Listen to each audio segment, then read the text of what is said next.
Hello, everyone. Welcome to the Asian CEO podcast. I'm your host, Yingyee, and I am super excited for this podcast. I love talking about entrepreneurship, but moreover, I just love connecting with other women and really start a community of like minded people to be able to give advice and be a resource for fellow Asian female entrepreneurs. I have started podcasts with friends for just like a few of them, but they've never really gone anywhere past 5 episodes. I know as I say it, it's pretty sad, but I think the problem was that when I started my podcast with my friends, we just never prioritized it. So when life hit us, we just put it in the back burner. But for a few weeks now, there has been something lingering inside me to start something, to create something again, and that is create a podcast. I'm going to fully commit to this podcast because I see that we do need a need for representation in the media. So, what made me decide to create the Asian CEO was that as an entrepreneur myself and being an Asian American woman in North America, I don't see a lot of representation for someone like me in the media. And I would like to see myself reflected in the media that we consume. So that is entirely why I started the Asian CEO. And, it's so new that I have so many, it can go in so many different directions. And I already have guests lined up for, the episodes and the series. So I'm just super excited. But to kick off our very first episode of the Asian CEO, it's time to just start that damn business. I applaud everyone who starts businesses because it's not easy. It takes a lot of risk and sacrifices that you have to be willing to make to be able to grow your business and, for it to be something bigger than yourself and, what you dream of. And I want to say that, you know, the hardest part about entrepreneurship is that first step to start. And if you've been thinking about starting a business for a year now, for a month, or even a week, and you've never really implemented, I want to ask you what's holding you back from starting it? What I will tell you, what's not holding you back is your kids, your lack of money, and lack of time. These are called excuses. Many entrepreneurs, success and many successful businesses are mothers. They don't they don't have that excuse that because you're a mom, you can't start a business. And I'll tell you what's actually holding you back. And that is your mind and your inner critic that is holding you back. The thing is, before even starting anything, you're rejecting and putting yourself down before you even start, before you even know the income. So I want to go back to when you were a little child, a little kid, and it's your first time learning how to ride a bike. What I love about kids is they're not afraid of anything. When they fall, they get back up.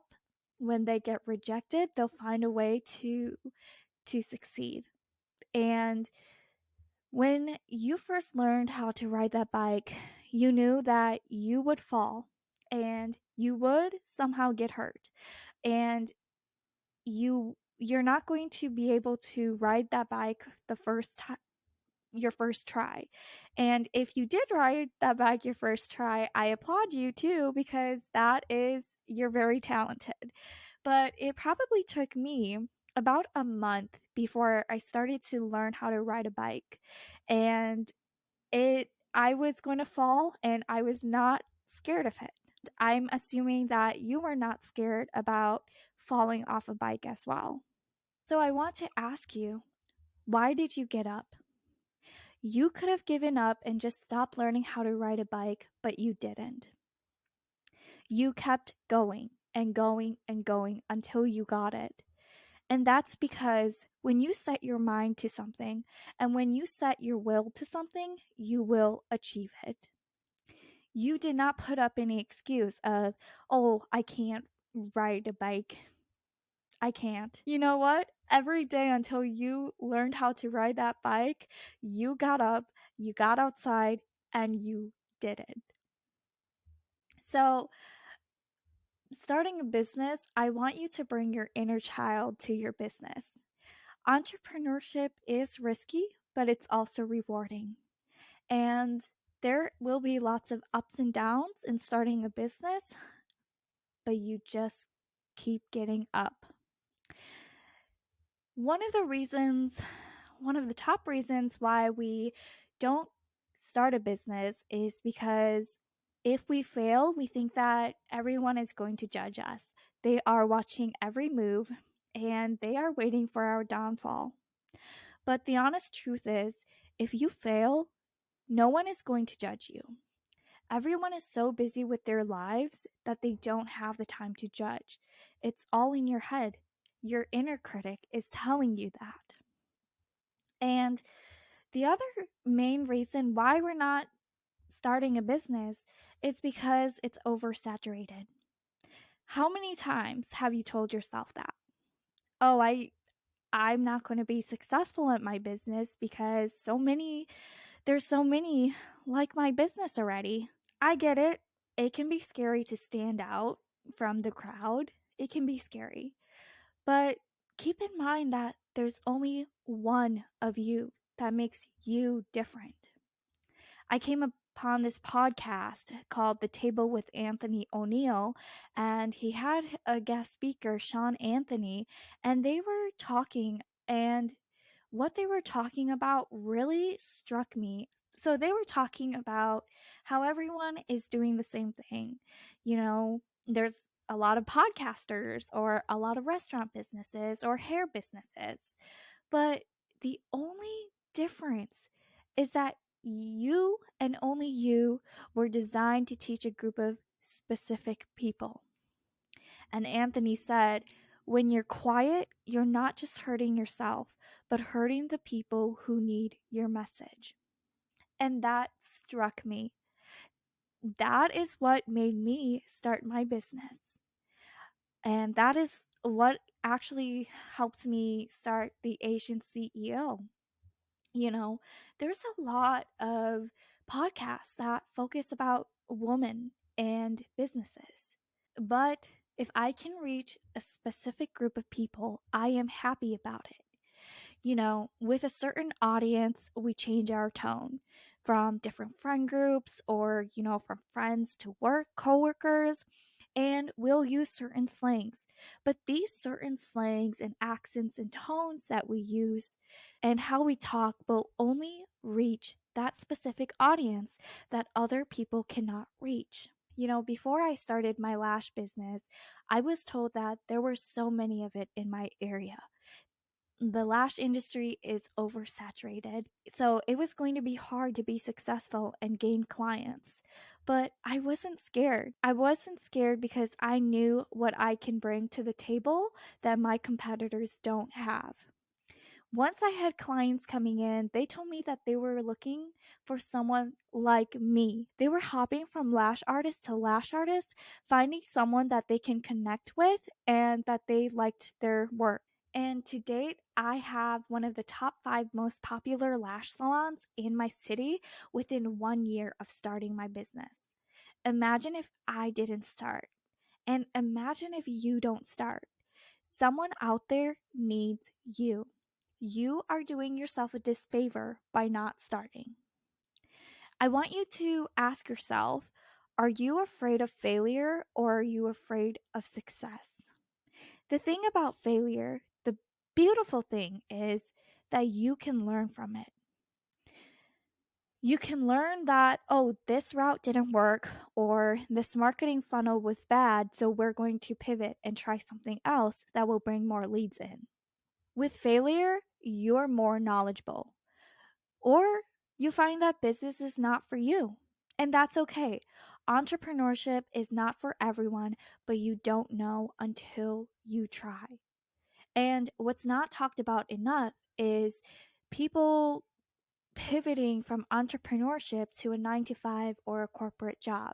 That is totally normal because, again, entrepreneurship is not for everyone.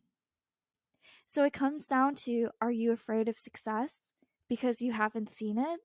You know, I'm a first generation Asian American, and coming from, a mom that is a housekeeper and a dad who's a machine operator, and they both only earn $17 to $20 an hour, it was scary to see how much money was and flowing through to my bank accounts and my business.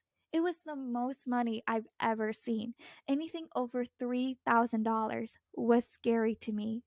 And when I reached that point of, reaching 5 figures a month, I was scared and I froze. And because I've never had this much money before or this much success before, to have a role that I am the first person to break my generational curse and my generational trauma was scary. With success comes so much freedom that I didn't know what to do with it. And trust me, it took a lot of mindset work to fix this regarding, mindset about money and just my generational trauma. Instead of asking yourself before you even start the business, what if I fail? Or what if it doesn't work out and I'm seen as a failure? Or what if I don't get clients? What if? Ask yourself, what if you succeed? What if you can live your dream life and do what you love? What if you're a successful business owner? Remember, it's the first step that's the hardest to do. But once you start that LLC and once you set up your bank account and everything, it is easy. So just start that damn business because you deserve to start it and you are worthy of success that comes from it. When you focus on yourself and when you invest in yourself and in your business, it only takes 6 months for your world to change. All right, everyone, that was our very first episode of The Asian CEO. I really hope you guys enjoyed this and, took something from this. You can connect with The Asian CEO on Instagram, TikTok, and YouTube, and everything will be linked in the show notes. I'll see you guys in the next episode. Bye.